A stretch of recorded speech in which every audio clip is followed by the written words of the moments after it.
Good morning, everyone. And I'm very pleased today to introduce you to Professor Richard Moon, who is our keynote speaker for today.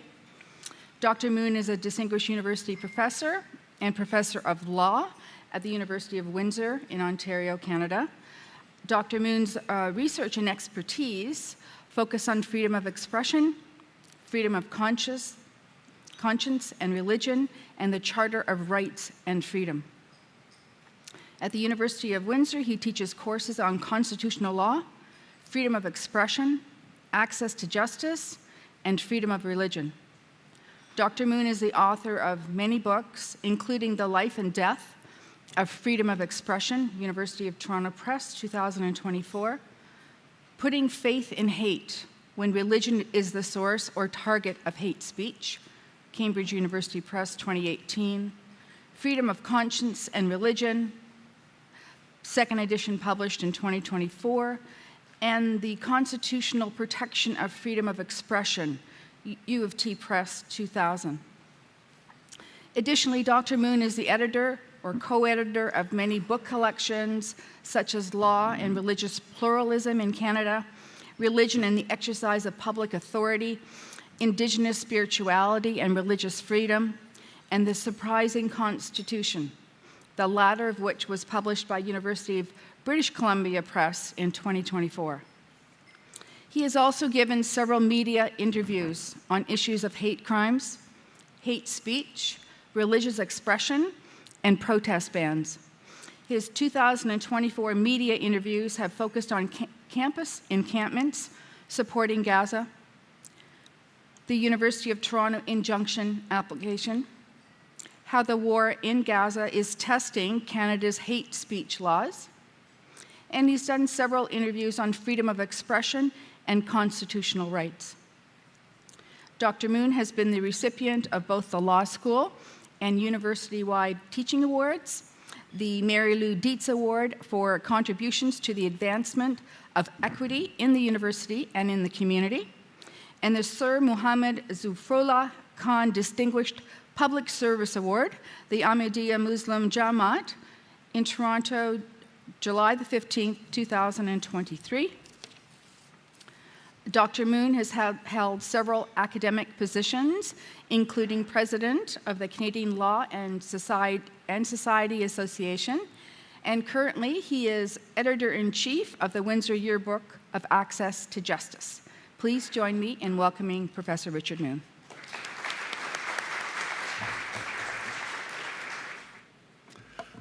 Well, thank you very much, Suzanne, for that, and thank you for inviting me to do this.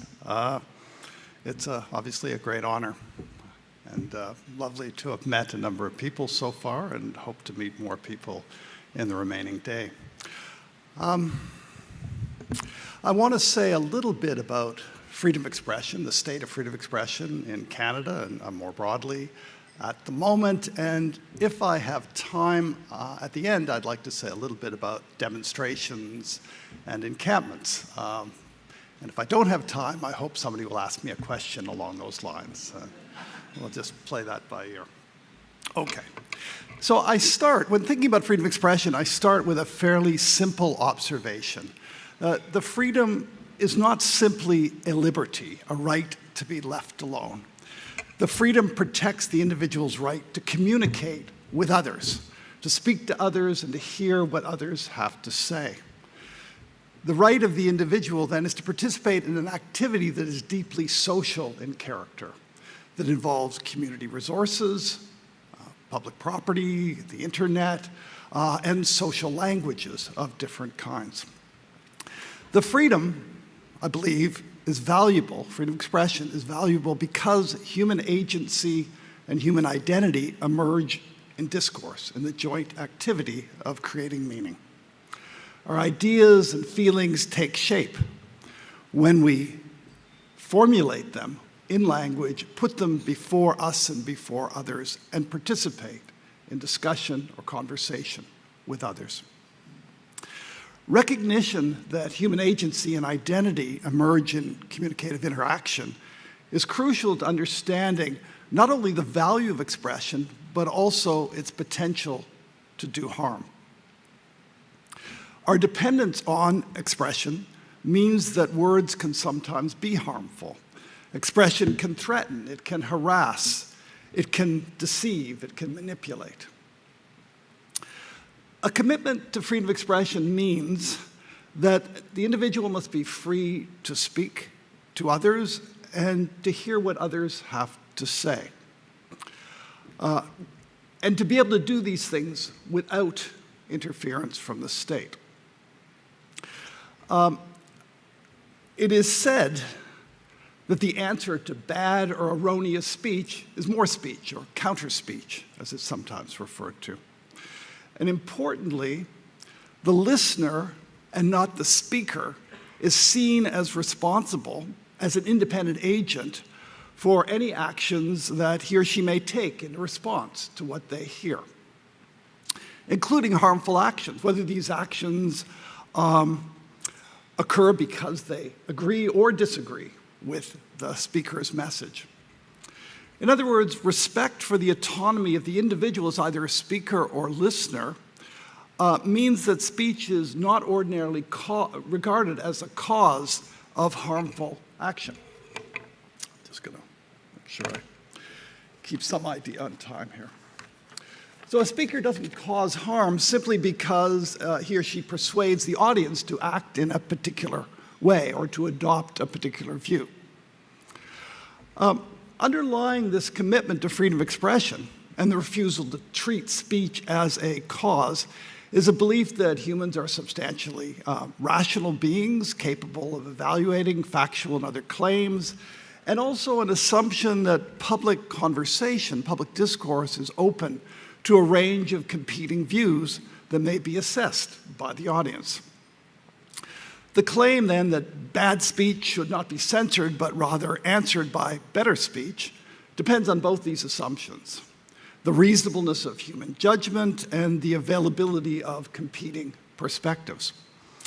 I think a third but less obvious assumption underpinning the protection of freedom of expression is that the state has the effective power to either prevent or to punish harmful action by the audience. Individuals will sometimes make poor judgments, and the community's willingness to take the risk of such errors in judgment may depend on the state's ability to prevent harmful actions by the audience, or at least to hold the audience members to account for any actions they may take. Now, freedom of expression doctrine has always permitted the restriction of expression that occurs in a form or in a context that discourages independent judgment by the audience, or that in some way impedes the audience's ability to assess the claims made and the implications of acting on those claims. You will be familiar with the standard American example of the false yell of fire in the crowded theater. The theater audience, it is said, such speech should not be protected because the theater audience, it is said, in such a situation, would not have the time to stop and think before acting on the communicated message. The panic that would follow the false yell of fire in a theater in these circumstances would almost certainly result in injury. So speech may be treated as a cause of audience action when the time and space for independent judgment are compressed, or when perhaps emotions are running so high that audience members are unable or unlikely to stop and reflect on the claims that are being made. When speech incites or manipulates the audience to take harmful actions, the speaker may be seen as responsible for, and perhaps even as a participant in, the harm that follows. Now, the line between a conscious appeal or reasoned argument on the one hand, and on the other hand, manipulation or incitement, is not always easy to draw. And in fact, it's very much a relative matter. But it is at least possible to identify some of the circumstances or conditions in which independent judgment is significantly constrained. But what happens when the assumptions that underlie our commitment to freedom of expression, assumptions about the reasonableness of discourse or the scope of communicative engagement are eroded or undermined by more systemic changes in public discourse and not just in isolated situations. In the last part of the 20th century, two developments in the character and structure of public discourse raised significant challenges for freedom of expression doctrine. The first was the rise of lifestyle advertising, a form of speech that was designed to influence the audience non-cognitively by associating a product with a value or a lifestyle. Lifestyle ads make no explicit claims and are generally presented in a context that limits the viewer's ability to reflect upon the images and associations. In fact, they don't work if the viewer recognizes there's some attempt to associate image value of some kind. Now, the problem is that lifestyle or image-based advertising over time seemed to become the model for other forms of communication, including political speech. The second development, of course, was the domination of public discourse by a small group of speakers representing often a limited range of perspectives. And this was the consequence, of course, of the concentration of media ownership and the high cost of access to the media. Now, the emergence of the internet as an important conduit for personal conversation and public discussion seemed at least to lessen concerns about media concentration and unequal access to communicative resources. The internet opened the conversation to more voices. It became possible for individuals to bypass existing media structures and to communicate with others without filters of different kinds. Now, I think initially, large sections of the community continued to rely on central sources for information and opinion, such as online versions of established newspapers and other traditional media. And so concerns about control and filtering were not entirely gone. But now, it seems, most online activity occurs on social media platforms, such as Facebook, Twitter, Instagram, YouTube, and so forth, which of course rely on user-generated material shared within networks of friends or followers, and of course often involve the insertion of advertising, ads of different kinds into the user's feeds.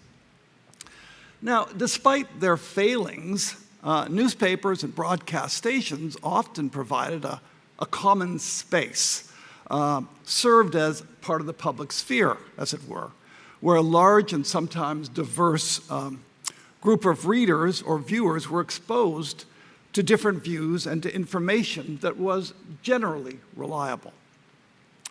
Well, the internet provides access to a wide range of speakers and viewers.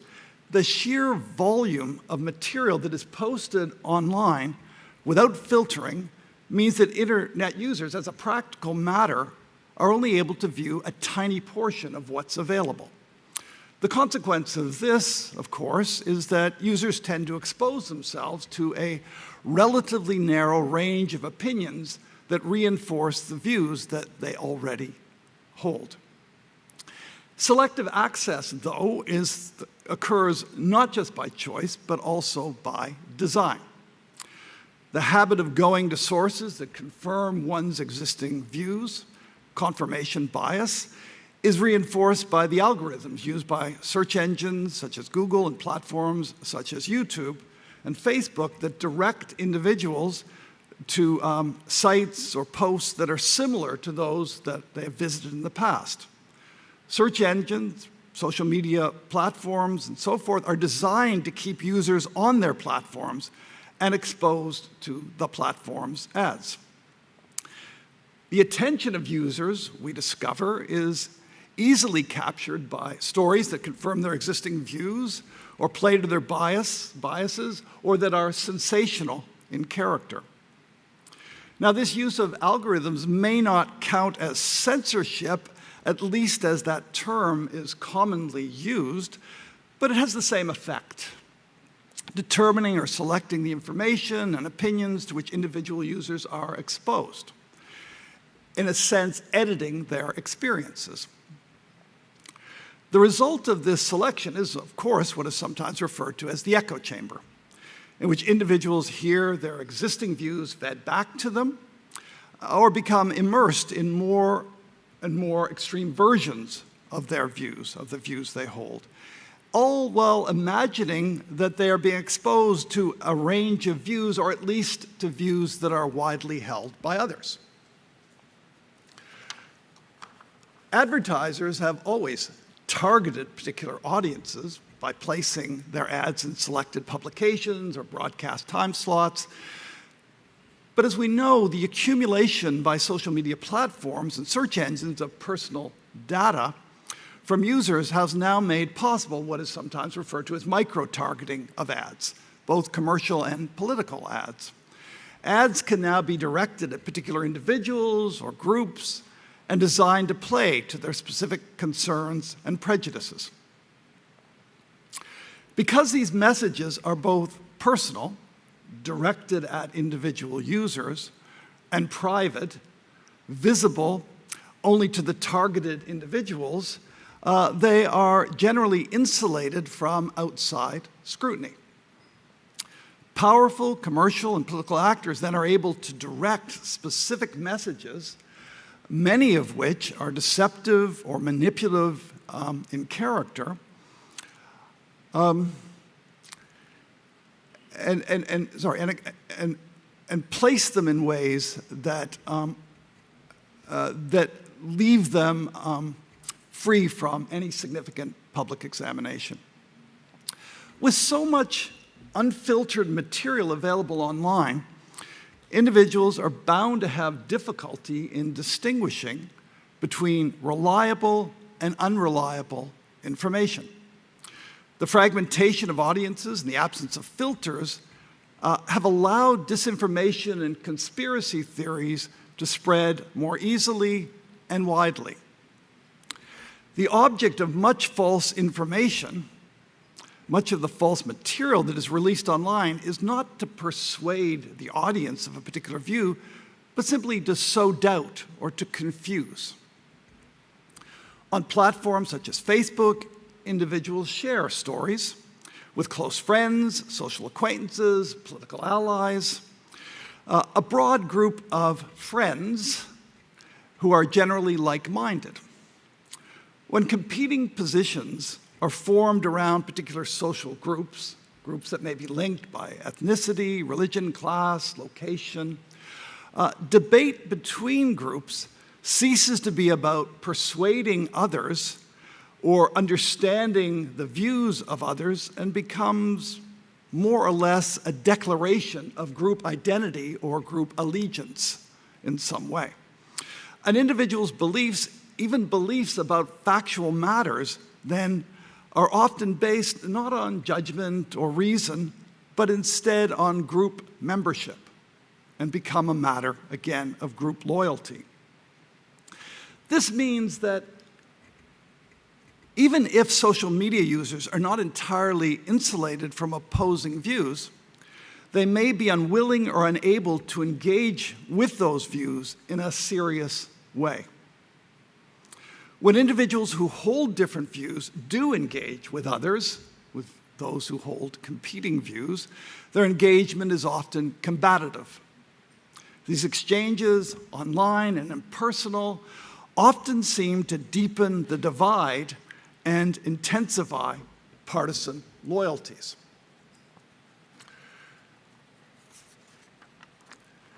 This divide is often reinforced by interested corporate and political actors. The online news and opinion sites that many rely on, particularly on the political right, and that's not simply an ideological assertion, that turns out to be something that in fact has been demonstrated through studies. In any event, these sites often provide users with so-called partisan confirming disinformation and opinion, while at the same time encouraging their audience to distrust other sources, to distrust them as false news. And so even when partisans are exposed to the positions and claims of the other side, they often discount these positions. A growing number of individuals then seem to reject traditional authorities and distrust so-called experts and mainstream media. There is little common ground in the community on factual matters or the reliability of different sources of information, which has made it difficult to discuss issues and to agree or compromise on public policy. I think the breakdown of agreement about sources of information or expertise is a reminder that traditional accounts of free speech often focused on the direct personal judgments individuals might make on ideas and information, while ignoring the reliance individuals often had and the judgments they needed to make about the reliability of sources and expertise, about whom or what to trust or rely on. In the absence of any agreement about which sources to trust, public discussion of issues such as global warming or vaccine safety becomes impossible. The shift to social media as the principal platform for public engagement has added to the ways in which speech can be harmful, but it has also undermined the effectiveness of traditional legal responses to harmful speech. Forms of speech that in the past might have been regarded, not have been regarded, as sufficiently harmful to justify their legal restriction have become more harmful, more dangerous in the online world. For example, disinformation may not have been a significant problem in a world in which the media, most of which we relied on, sought to filter out false claims. Until recently, the legal prohibition on disinformation was limited to particular types of deceit or falsehood, such as false advertising or defamation of different kinds. In the online world, however, false or misleading claims spread very quickly and very widely to individuals who are often not in a position to assess the reliability or the trustworthiness of the source. As a consequence, disinformation has become a much larger and much more serious problem for public discourse. Manipulation. Well, manipulation in advertising was a concern, of course, before social media, but it is certainly a much greater problem now. The use of data collection by internet platforms and search engines from their users has enabled advertisers, both commercial and political, to target their ads to narrower and narrower groups. Not only do these micro-targeted ads play more effectively to the audience's biases and fears, they are not generally accessible, and so they often escape public scrutiny. The use of micro-targeted advertising during election campaigns in particular has raised concerns about the integrity of the election process. Some of the proposed and recently implemented responses to this concern include making all political ads publicly available in an ad register, or restricting false claims about the qualifications of competing candidates, and even prohibiting the use of user data, micro-targeted ads, during election campaigns. The effect of these limits, of course, may in fact be minor if they apply only during the time of an election campaign. The only answer to any of this may be to preclude platforms and providers from collecting user data and selling it to political and commercial advertisers. But of course, that would be a direct challenge to the business model of these platforms. And so it is almost unimaginable that a government would contemplate such a response. legal prohibitions on insult or harassment online, prior to online, have generally been confined to very particular contexts, such as the workplace, in which the targeted individuals cannot easily avoid direct and personal exposure to denigrating comments.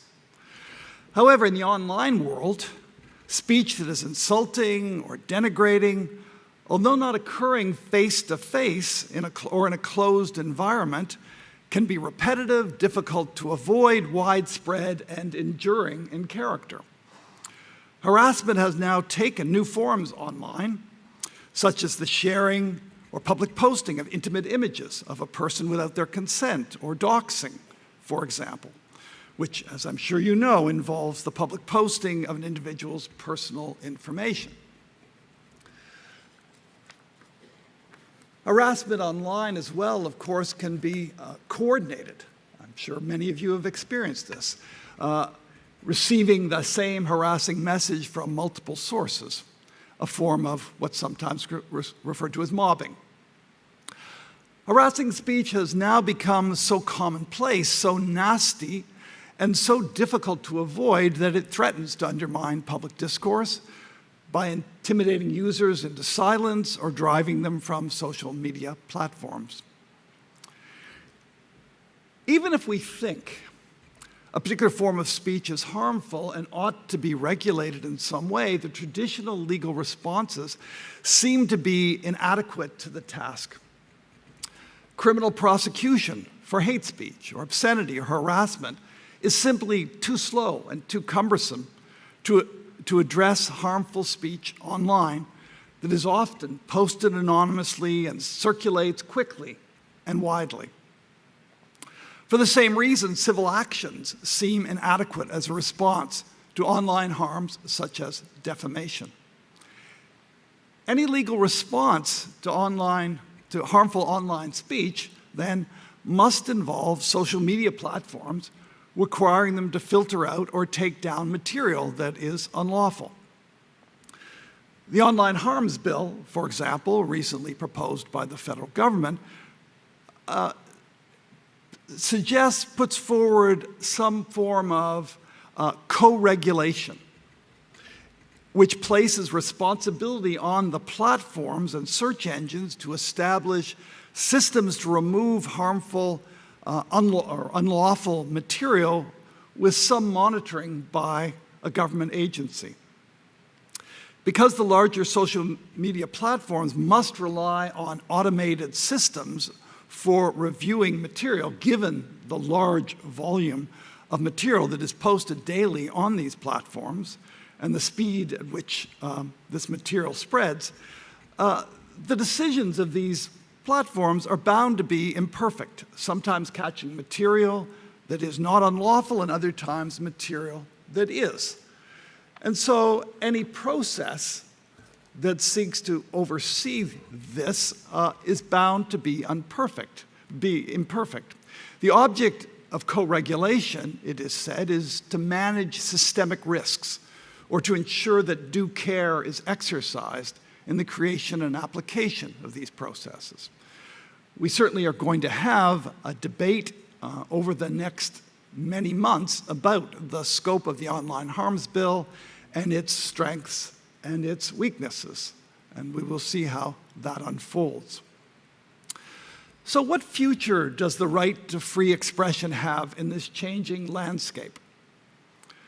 A reliance on more speech as the answer to bad speech, to false or deceptive claims, certainly seems inadequate in a communication environment that is increasingly fragmented and in which a significant element of the population is not only receptive to false news and conspiracy theories, but is also hostile to competing opinions and evidence that contradicts their views. There is no shortage of speech online. The problem, rather, is that there is too much speech, some of which is truthful, but much of which is not. The main threat to public discourse, then, may no longer be censorship, state or private in character, at least as we understand that in the traditional free speech model, the main threat now may be the barrage of targeted disinformation that is undermining our ability to make judgments about truth and right, and our ability, excuse me, I shouldn't even try to follow my text, and our ability to make judgments about what's true and right, and our willingness to engage with those who hold different views. The volume of unfiltered speech with which we are daily confronted makes it more and more difficult for us to sift through it all and distinguish the true or the trustworthy from the untrue and the dissembling. To view what is going on as simply a crisis in free speech, as a failure to protect free and open discussion, or as excessive or unjustified censorship, is to misunderstand the serious problem before us and to offer solutions that may in fact be counterproductive. We can't carry on as if we live in an ideal world of rational and reasonable engagement. We need to address the proliferation online of disinformation, hate speech, and harassment. Public debate requires some level of agreement about facts or authorities and a willingness to engage with others, including opponents, and to regard their views as serious and worth addressing. Public discourse is in crisis, but the remedy is no longer simply free speech, the breaking down of state censorship. It is, in fact, difficult to be optimistic about the effectiveness of the imaginable legal responses to this crisis in public discourse. Yet our survival as a democratic political community depends on our ability to address these different issues. We do not need to reach agreement on all important public issues, but we do need to be able to converse with one another on these matters in a way that recognizes that we are all participants in a common political project. Now that's the main part of my talk, but I did really want to take a little time, assuming I think I have lots of time here, do I? A little bit about demonstrations, since, as I say, I hadn't anticipated talking about them, but at the same time, they've become a rather large issue. In fact, Suzanne was talking about media, and I have probably in the last 3 months done more media interviews than I have done in my entire career. The combination of the online harms bill and, of course, protests of different kinds, pro-Palestine demonstrations and, of course, encampments, have certainly absorbed an awful lot of public attention and media attention in particular. So a couple of things, and most of these will be obvious to you, and I'm not going to say a lot about this, but I'm certainly happy to talk a bit more about protests and encampments in discussion afterwards. The first thing is, it needs to clearly be understood that encampments are a form of speech. And I don't think many people have taken issue with that, although there was an op-ed in the Globe and Mail not long ago that suggested encampments weren't speech at all. But the Supreme Court of Canada, in one of its early Section 2B, that's the provision in the Charter that protects freedom of expression, said that any time someone seeks to communicate a message, they're engaging in expression, prima facie protected under the Charter of Rights. And to illustrate just how broad this understanding of expression is, this category of activity, the court gave as an example parking against the rules. So if somebody parks unlawfully, illegally, ordinarily that's not an act of expression.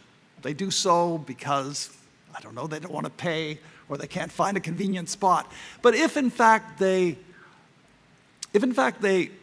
park contrary to the rules in order to protest, in order to communicate a message of some kind, that counts as expression, says the court. So that gives you an idea of how broad the category is.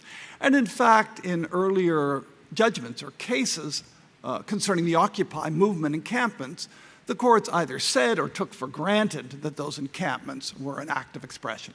So that's the starting point.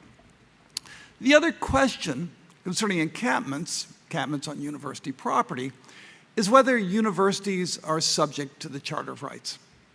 Now, universities have, and in fact the province required them a number of years ago to have in place free speech policies. So universities have free speech policies, and they are within their own governance bound by those policies.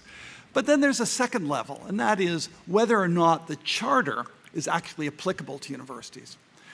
The Supreme Court of Canada, a number of years ago, very early on in the life of the charter, said that the charter, the rights of the charter, or the duties that are imposed that give rise to rights within the charter, are only government action.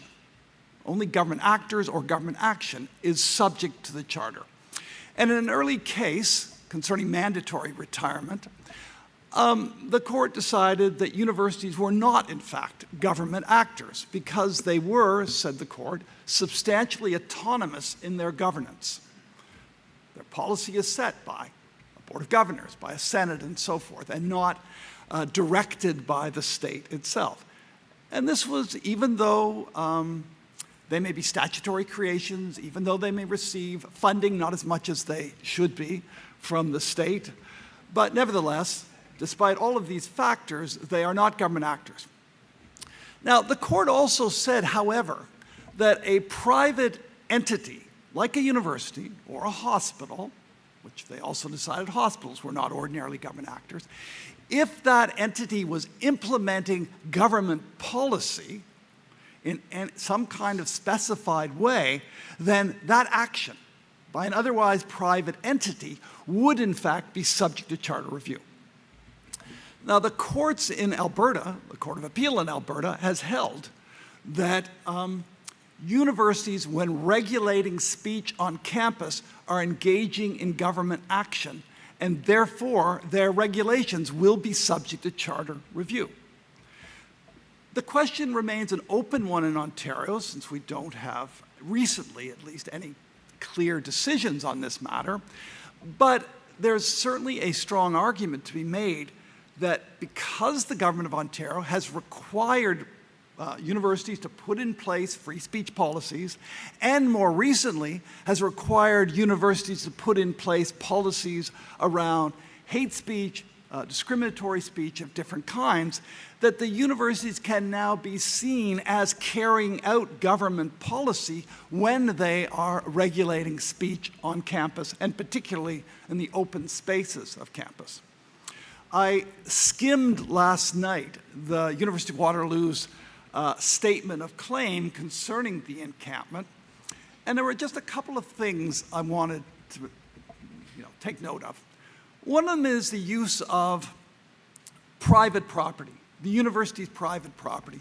As most academics know, private is a term that is much more a conclusion than a starting point of one's analysis. And so it's not a particularly helpful term in this context, particularly if we believe or conclude that universities, when regulating speech on campus, are in fact subject to the charter. The open spaces of the campus are in some sense private, but when it comes to speech or protest by members of the university community, it is not private, and I think that's really important to note. In the statement of claim, the encampments are described as illegal. Well, if there is a right to protest, if that's our starting point, or a right to demonstrate, and encampments count as a kind of protest, then in fact, it is simply wrong or unfair to, right off the bat, describe these forms of protest as illegal in character. Now, protest always involves some disruption, often disruption of the ordinary uses of a particular property or space. Encampments very clearly do that because they take up a space, and the consequences that others can't use the space in which they might otherwise use. But it is accepted that a degree of disruption is part of protest and is therefore protected, if you like, if we're going to protect protest in any way. The difficult issue always is how much disruption is too much, or for how long can this disruption go on. The convoy protest, for example, in Parliament Hill was significantly disruptive, involving the honking of horns, harassment and interference, significant interference with those who worked or resided in downtown Ottawa. Had it gone on for only a day with truckers or the participants in that protest honking their horns for an afternoon, that would be one thing. It's a different matter when it goes on for a long period of time. So the real question around the encampments is, how disruptive are they to the ordinary operation of the university? Now, I kind of thought I'd get here early enough this morning that I might be able to walk around and see the encampment here, and I didn't. But I have visited the encampment at the University of Toronto, and I can tell you it is in no way disruptive of university life. The university helped out in that case because they put up a fence in advance with the goal of keeping people out. It then became a way of containing the protest itself.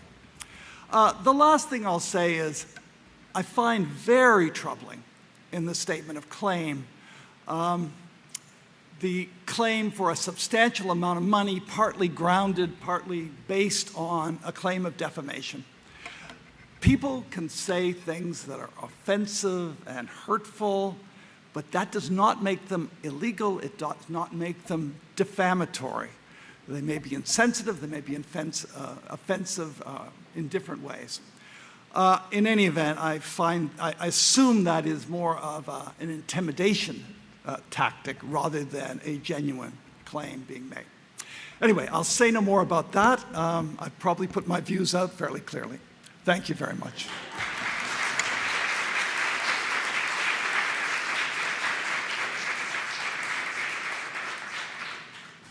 Thank you, Professor Moon. It was an excellent talk. I'm going to actually cover some of the same ground in my talk after lunch, but I have a question, but it's coming from my disciplinary background as a professor of philosophy.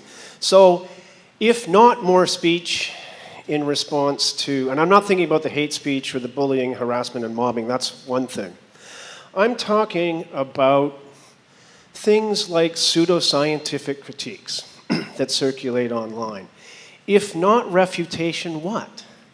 Because the danger of investing social media corporations with the right to decide what gets up there and not gets up there, right? And governments is, of course, we run the risk of an expertocracy.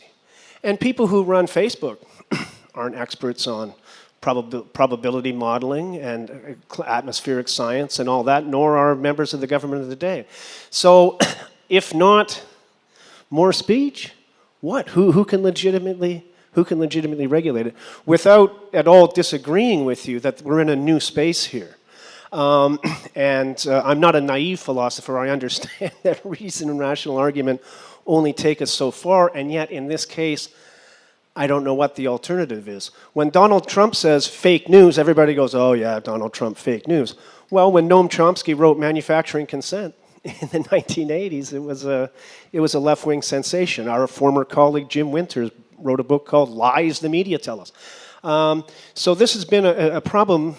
Online spaces create, intensify things, but is expertocracy, kind of politically and economically motivated expertocracy, not at least as much of a danger? Yeah, no, I certainly agree. It is a concern that the principal forums of public conversation are privately owned. And they have, therefore, within our kind of model of ownership and control, had historically the ability to decide what went up and what didn't go up. And that's very much a concern. I mean, the ideology of many of these platforms was a very libertarian idea or approach. Certainly, any kind of regulation has to be concerned both with what goes up and also what's taken down. And, well, I think there probably isn't enough emphasis in the Online Harms Bill on the one element. It's focused more on making sure child pornography, hate speech, forms of speech like that are taken down, and there's a process for taking it down, for reviewing it, and then an oversight of the kind of algorithms that are meant to achieve that. But they also do include some ability to make complaint about material being taken down that is perfectly lawful and legitimate. And I absolutely think we have to require platforms both to remove unlawful material, but also to preserve and not remove material that in fact isn't unlawful in character. So I agree with you. It's a real concern that these platforms are privately held. They sometimes argue they shouldn't be required to include material, making the case that they are, they are private operations and they shouldn't be compelled to publish speech that they don't agree with or whatever. That's been an argument made in the States. I don't think it'd be an argument that would be accepted here. But I agree, it has to go both ways, what's up and what's taken down. Thank you so much for this amazing talk. I took lots and lots of notes, and I have a million questions, but I'm just going to ask one, which you actually just asked yourself. So how do we get to this place where we will be able to engage in debate again? And I would like to move it away a little bit from the solution of government regulation to our own environment, which is that of post-secondary education. So as universities, we have a role to play in this, in my view.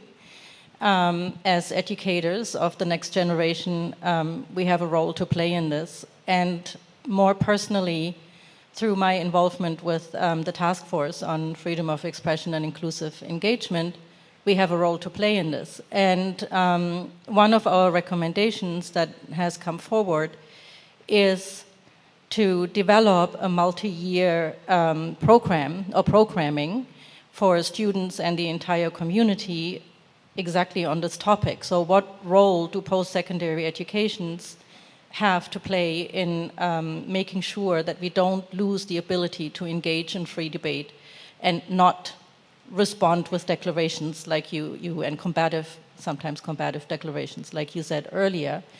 And I'm looking to you if you have any advice to give on how to move a recommendation like that forward. What might that look like in the classroom, beyond the classroom, and so forth? Thank you. Not to put you on the spot. No, it's okay. Fair enough. I mean, I'll begin with a kind of, I don't know. I'm a constitutional lawyer, and so therefore, I think about these issues often within that frame, try not to confine myself to it, because we should think about speech and free speech outside of the narrow frame of what can be argued before courts or what breaches the charter and so forth. Now, with regard to this particular problem, the problem that I'm kind of outlining and the ability of traditional free speech doctrine or traditional legal responses to harmful speech and their inability to address them. Of course, I mean, every report on any issue like this always talks about education. And of course it's vital, of course it's critical, it can't be the only response, but yeah, we have to, encourage others, students in particular, to kind of recognize the consequences of exposure to this material, perhaps even to be able to identify or in some way recognize when something should raise a red flag in terms of it being disinformation or whatever it might be. I mean, I don't know if others have done this. I've already done some of those little online tests about, is this a deep fake or is it not a deep fake? And what are the things one might look for to try to identify it?